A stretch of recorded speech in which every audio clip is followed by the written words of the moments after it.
Hey guys, so this is really kind of a step-by-step example of implicit differentiation. So I want to take a look at what happens when you get a fraction within a fraction. So this is actually kind of more of an algebra review in some ways. So the example that I'm going to use here is I want to find y double prime for this. So 3x squared minus 2y squared equals 5. So first I have to find the first derivative and then the second derivative. And then we're going to encounter some messy algebra that I'll walk you through.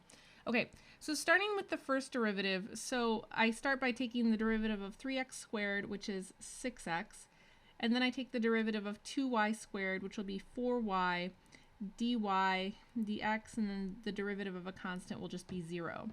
Okay, so now I need to solve for dy dx. So in doing that, so I'm going to get negative 4y dy dx equals negative 6x, and then I'll divide both sides by negative 4y. So I get dy dx equals, this is really going to simplify to 6x over 4y, so the negatives will cancel out. And then this will simplify to 3x over 2y. So there's my dy dx. Okay, so just to round this out, my dy dx is equal to 3x over 2y. Okay, so let me make some space. Okay, so the first question I've actually gotten about this is, how do I find the second derivative? Or like I get thrown off with finding the second derivative. So to set this up, like all you have to do is, first of all, if I'm taking the derivative of this side, this is really just going to be my y double prime. So dy dx or y prime. Let's just call this side y double prime. So this is basically just a reminder of what it is that we're doing. Now, here's what I want you to do. When you find the derivative of this to get to the second derivative, just forget about the fact that you're taking a second derivative. Just how would you actually take this derivative? You get what I'm saying? So like, forget that we're even doing a second derivative now. Just do the implicit differentiation here. So to do that, I would have to use the quotient rule. So this would be my f of x. This would be my g of x. So the quotient rule.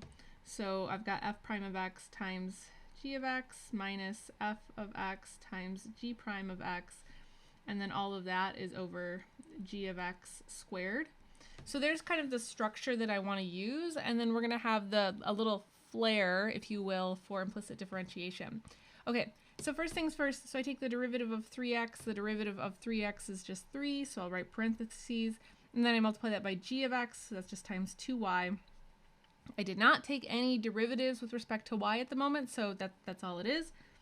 Then I leave the f of x alone, so I'll just write that out as 3x. And now as I take the derivative of 2y, now I'm actually taking the derivative with respect to y, so this will be 2 dy dx. Now you might be saying, wait a sec, I got this dy dx, I thought I was finding the second derivative. So this is kind of what I mean. Just go through the steps of what you would do to find this derivative here, and then we'll sort this out in a second. So I've got all of this over the denominator, over 2y squared. So now I'm going to just kind of clean this up. So I've got some algebra to do. So this is 6y minus 6x dy dx over 4y squared. Okay, so now here's where the little plot twist comes in, I guess. So look at this for a second. Like just pause and stare at it for a second. This is supposed to be a second derivative, and what is weird about this is that it has a first derivative, like it's referencing the first derivative. So that's just a little odd, but that's something that we can really easily correct, i.e. what we can do is we know this, right? We know what the first derivative is, so I'm just literally going to place it right there. So the way that this is going to look then is I'm going to have 6y minus 6x times 3x over 2y, all of this over 4y squared. All right, and so now here's where you've got to put your algebra hat on. So let me clear some space. All right, so now really what I have here, like what this is going to boil down to is this is kind of like a complex fraction, which is a fraction in a fraction. So my goal will be to get rid of the denominator here, but let's just go piece by piece. So first of all, if I just multiply this out, so I've got 6y minus, so this will give me 18x squared over 2y. So I just want to simplify this to 9x squared over y. All of this over 4y squared. Okay, so now here's where the algebra comes in. So this is really a complex fraction, and so what you want to do here is, there's multiple ways you can get rid of this fraction. I will tell you my preferred method, which I happen to think is faster. So basically, looking at all of this, what is the denominator that we're trying to get rid of? So what would, like normally you'd say what's the LCD, but there's just one denominator here. So this is the denominator I want to get rid of, y. So what I'm going to do is I'm actually just going to multiply the top and bottom of this guy by y. You might remember doing something like this for limits. And so then I'll just distribute this y to both parts. Now the thing is, when I multiply this guy here by y, what ends up happening is that this y will drop out. So I've gotten rid of the fraction. So what this is going to give me then is 6y squared minus 9x squared over 4y cubed. That's what that will all simplify to.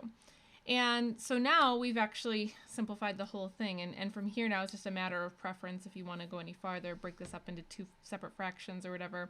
But this is really like we've done it. We're, in my mind, we're good to go, unless you want to break this into two separate fractions, in which case then you have a little bit more simplifying to do.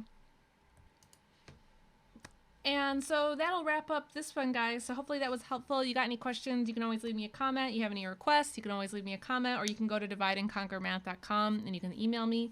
Otherwise, thanks for watching, guys. I'll catch you next time.